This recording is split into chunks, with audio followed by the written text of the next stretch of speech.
NRC पर बोले प्रशांत किशोर। कहा, जब मैं नीतीश जी के दल में था तब भी खुलकर किया था विरोध, इसलिए उनके दल को भी छोड़ा। मैं सीएए के खिलाफ पहले भी था, आज भी हूँ और आगे भी रहूंगा। केंद्र सरकार द्वारा नागरिकता संशोधन कानून सीएए लागू करने की अधिसूचना जारी करने पर जन स्वराज अभियान के सूत्रधार प्रशांत किशोर ने प्रतिक्रिया जताई है।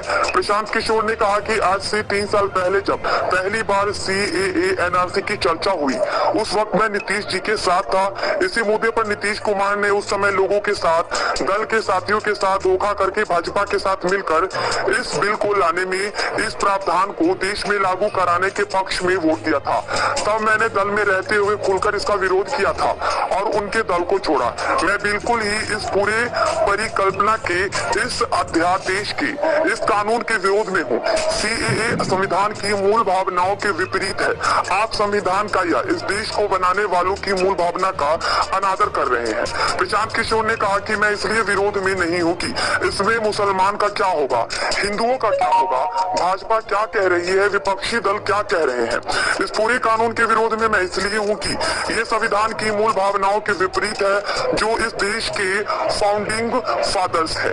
जिन लोगों ने इस देश को बनाया, जिन लोगों ने इस देश के संविधान को बनाया, उन्होंने तय किया कि जाति, धर्म, वर्ग के आधार पर किसी भी तरह का भेदभाव नहीं किया जाएगा।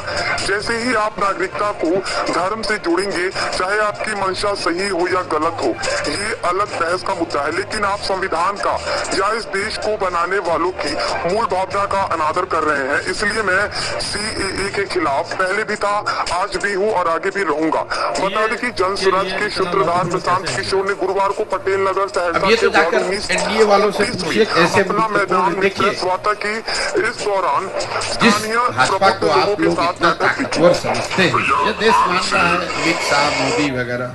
अगर आप इनको गहराई से, करीब से अगर देखना, जानना, समझना चाहेंगे तो आपको पता चलेगा कि जहां पर इनके खिलाफ लोग या राजनीतिक दल खड़े होकर मजबूती से चुनाव लड़े और इनको हरा दिया, वहां पर कभी इनकी हिम्मत नहीं हुई फिर से खड़ा होकर चुनाव लड़ने की।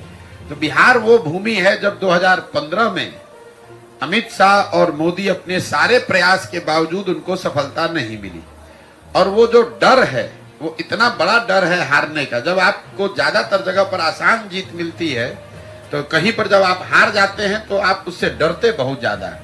तो कहीं ना कहीं भाजपा को ये डर है, भाजपा की लीडरशिप को, कि बिहार की जो राजनीतिक मैं कहूंगा पृष्ठभूमि है, यहाँ का जो सोशल फैब्रिक है, जो यहाँ समाजवाद की जड़ें हैं, वो इतनी मजबूत हैं या इतनी गहरी हैं कि भाजपा के लिए इतना आसान नहीं है कि पूरे बिहार को अपने एक मोदी के स्लोगन पर जीत लिया जाए। ऐसा उनको लगता है। सच्चाई क्या है ये तो भगवान जाने, लेकिन ऐसा उनको लगता है। इसीलिए वो इस तरह के गठबंधन, जैसे नीतीश कुमार के लिए अभी कुछ महीना पहले आकर यही अमित शाह ने मंच से खड़े होकर कहा कि बिहार की जनता, एक एक आदमी सुन लीजिए, चुनाव से पहले या बाद किसी भी हालत में नीतीश कुमार को वापस नहीं लिया जाएगा।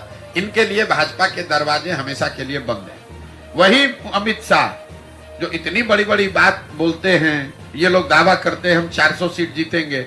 नीतीश कुमार जैसा आदमी, जो कि बिहार में रहने वाला साधारण राजनीतिक समझ रखने वाला आदमी, भी जानता है कि नीतीश कुमार के राजनीतिक वजूद बिहार में अब कोई बहुत मजबूत नहीं है। ये उनके राजनीति का अंतिम दौर है। लेकिन अगर वो भी वापस आ रहे हैं तो भाजपा को उसको मानने, स्वीकार करने में कोई दिक्कत नहीं है।